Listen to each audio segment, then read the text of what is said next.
Yo, kamusta kayo mga katormo, and for today's video may gagawin na naman tayong shortcut. Kung gagawin na pala nating shortcut ay simula dito sa General Luis, dito banda sa Menovaliches Glory, to San Bartolome. Pwede rin papuntan sa Uyo or Mindanao Avenue. Kaya ito, pabilisin na natin ang video. Ginawa ko nga pala tong shortcut na to para naman makaiwas kayo sa traffic ng kaunti. At dito nga pala sa may banda unahan ay may makikita kayong signboard kapag kayo ay kumaliwa dyan papunta yung Caloocan. At kapag naman kayo ay dumire-diretso dito ay papuntang Fairview, dito mga katormo ay kumanan kayo sa unang kanto.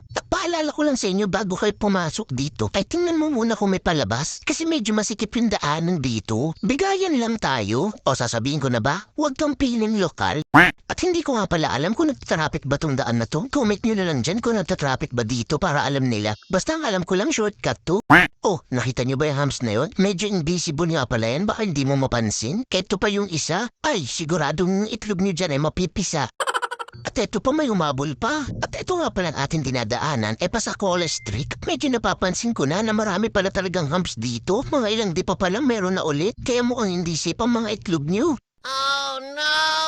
Kaya ang mainam niyong gawin mag-slow down ka lang. At eto naman mapapansin nyo to pero matambok talaga to. Oh, narinig mo na naman yung matambok. May nag-flashback na naman sa utak mo.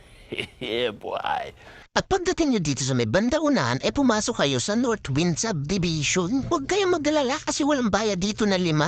At ito nga palang dinadaanan natin ay Queen Road. Diretsin nyo nga lang pala to hanggang sa makarating kayo sa unang kanto. Pagdating nyo dito mga katormo ay kumanan kayo sa San Dionisio Street. At paalala ko nga lang pala sa inyo mga katormo, ito nga pala ay wala sa Google Map. Itong ating dadaanan dito na iskinita pero motor lang ang kasya dito sa likod ng gate na yan. At wag nga pala kayong gagaya sa ginawa ko. Ako ay nagdire-diretso. Buti na lang at may bantay dito para gabayan kayo. At pag napadaan tayo dito, bigyan nyo naman kahit magkano. Kaya eto at pwede na nga kaming dumaan. Buti na lang din talaga at may bantay dyan. Kung hindi, magkakaroon ng paatras ang motor ko.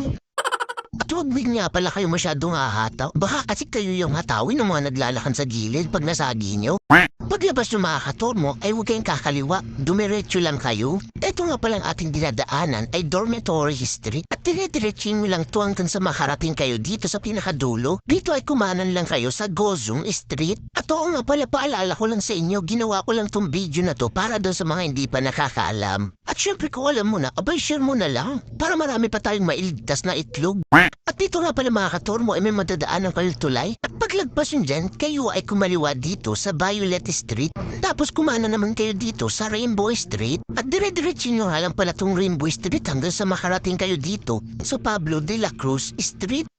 At pagdating nyo dito mga katormo, kayo ay kumaliwa at ito nga palang Pablo de la Cruz Street ay kapag dinire-diretso mo, makakarating kayo ng Quirino Highway. Di eto at medyo ikat lang natin yung video kasi isa lang naman itong diretso. At dito sa pinakadulo, ang lalabasan nyo ay Novaliches District Hospital. At kung pupunta kayo na sa Uyo or Mindanao Avenue, ay diretsuin nyo lang yan. Pero paalala ko nga pala sa inyo, dito ay traffic na. Kaya hanggang dito na lang ang ating video. At bago magtapos ang ating video, ay mag-shoutout muna tayo. Shoutout nga pala sa family ko dyan sa Marinduque, Mandia family. At shoutout nga din pala sa Bukas family na taga dito lang sa Quezon City, Kulyap.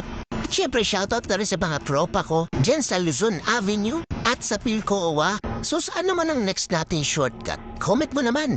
Let's go!